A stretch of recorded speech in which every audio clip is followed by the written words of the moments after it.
Arrest me. Don't care. Your presence here is like a condom in a porno. Not wanted. But would you arrest her if someone like me said someone like her was bothering him? Well, yeah, that would do it.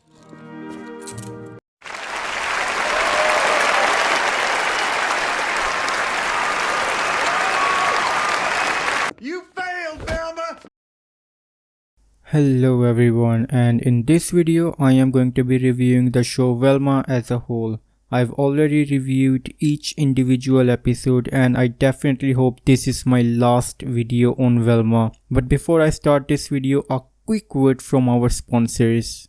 Nah, I'm just kidding, I don't really have a sponsor right now. But there is a word, there is definitely a word from you guys. Because I am done reviewing Velma, I was hoping you guys could give me suggestions in the comments down below about which show or a movie that I should review next. I still have plans for the next few videos, but it would be really nice to know what you guys want, and I am definitely open for suggestions, so let me know in the comments down below. Also, an edit here, I just heard the news that Velma season 2 is confirmed to be in production. I have to say I'm not surprised at all. Like I said before, studios care only about the results. I mean, to these studios, if you masturbate with a cactus, then the only thing that matters is that you reach the orgasm. Doesn't matter how you need to achieve the results, and no matter how bad the result is. I don't doubt that a lot of people tuned in to see just how bad this show is. But you know what? I'm not angry at all.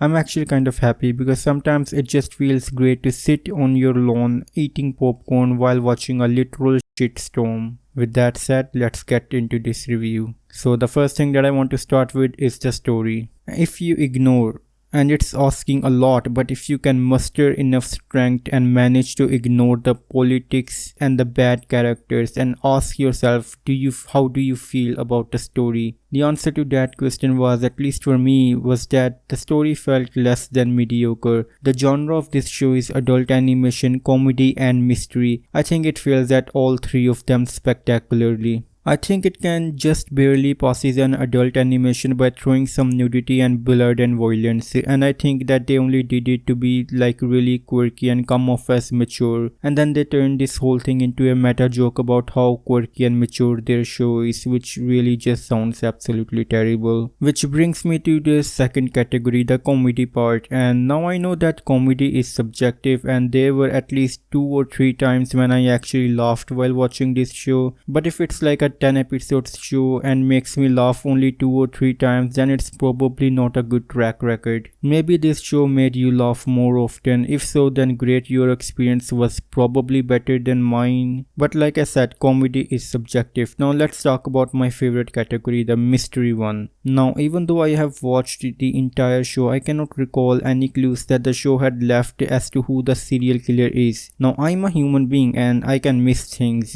but you can let me know if there were any clues that I missed, because the identity of the serial killer felt completely out of nowhere. Now, I had predicted that the serial killers would be Fred's parents, but that was kind of a shot in the dark because of the political nature of the show and Fred's parents being privileged white people. But I think the most important thing to do when you're doing a mystery show is to leave clues for your audience so that they can have a chance to figure out and get immersed and invested in the story. I personally love reading mystery books, and it feels great to solve a mystery before the story reveals itself. And if you weren't able to solve it, it still feels great to see how the show reveals the culprit and shows the audience how they did what they did. And the way the story sort of unravels feels really satisfying, because the way it unravels does not contradict the previous storylines, and that people feels great. My favorite example of this thing would be the Red Wedding from Game of Thrones. The audience was not expecting it to happen, but then it did happen. And when it did happen, it made sense. It made sense because of the plot, and characters didn't do anything that betrayed who they were. It was simply perfect, not entirely because it was unexpected, but because it made sense according to the story. This show is mystery only in its name. When I watched the first 2 episodes of the show, there were, well, those two cockroaches that were humping one another. That was a bad joke, but soon after that they discovered the body of a girl. In the latter episode there were some more cockroaches and Velma and Norville found another dead body. I thought the show was going to do something smart with that, as in the cockroaches represented the serial killer, but I guess they completely forgot about this thing, or I guess I'm just giving too much attention to things that don't deserve it. I also think that in terms of the story, Daphne's subplot of finding who her real parents were was not an interesting one, and it didn't really contributed or complemented the main plot of the story. Granted that Daphne's real mother gave her the chain which was a clue as to who the serial killer was, but doing that was just like putting scotch tape on a chair and a refrigerator and calling them a single object, which I'm sure it doesn't work like that. So yeah, the subplot was not bad, but at the same time unneeded, if you know what I mean. Also, one more thing that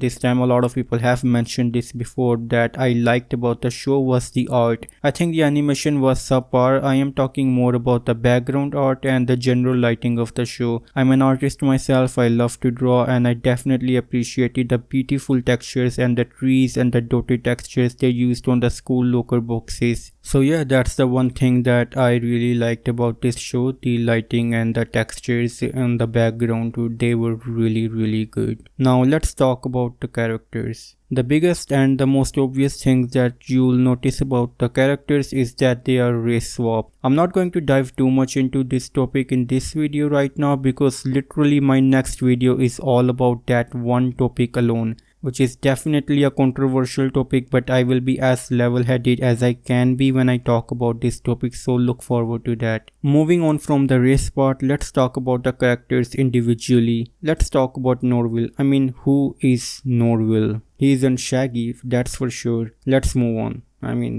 I guess I have to talk about it. He isn't Shaggy for one thing. He's a completely different character with a completely different name. Norville only exists in this show to be a simp for Velma. Although I liked that he had some character arc and stood against Velma, but only after she almost got his dad arrested and wrecked his entire home. But then he also comes running towards her with the same simp energy towards the end of the show. So yeah, all of that character development down the drain. Let's talk about Daphne. Because she is the second lead of this show, on the account of being a woman, she had the second biggest arc in the show about finding her missing parents, which I already said felt kind of shoehorned in, or maybe filling in the space for some extra episodes. Maybe they were setting things up for future, but it didn't go anywhere in this show. But other than that, she is also the love interest of Velma for some reason. The show really tries so hard to make the audience believe that they are a great fit for one another. For example, they show Velma and Daphne in their childhood that they were both a menace and they liked causing trouble equally. That's fine, but later on in the show, just to justify their relationship once more when they were stuck under the rock, Daphne says that she likes Velma because she has abandonment issues, and because Velma is a raging jealous psychopath, it makes her feel needed. I mean, bro, you need some serious therapy there, not a raging jealous lover to fill the hole in your heart. I really don't know what moral this show is trying to give here. Anyways, let's talk about the tragedy that was Fred in this show.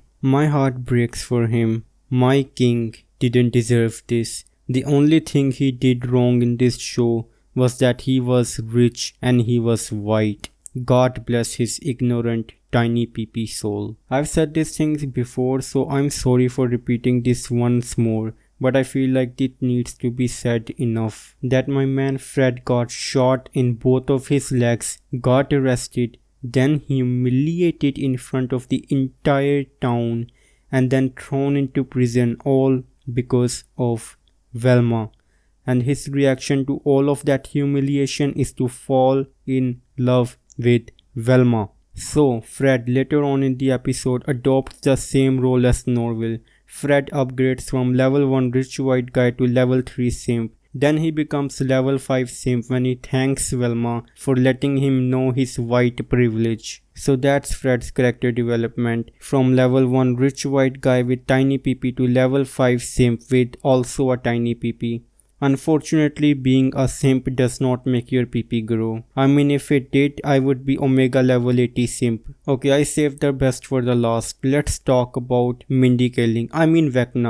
Velma. Let's talk about Velma. What can I say more about this character that has not been said already? I think she brings the entire show down and no one likes her. Not just the audience but the characters in the show as well. Every time she opens her mouth, everyone has to roll their eyes to the back of their skulls. She is manipulative, narcissist, selfish, self-obsessed clown of a character. It is like all the cringe part of the politics is downloaded in her brain and she spits out a random political line every other second. She uses Norville, Daphne and Fred for a single goal, to find her mother. In achieving that goal, she hurts a lot of people. And I'm going to try and go chronologically as to who she hurts in the show. First Fred by throwing him into prison. Then Daphne by ignoring her for 2 episodes because she had nothing to help Velma's investigation. Then her stepmother by throwing her out of her own home and by stealing her baby. And also the freaking baby. The freaking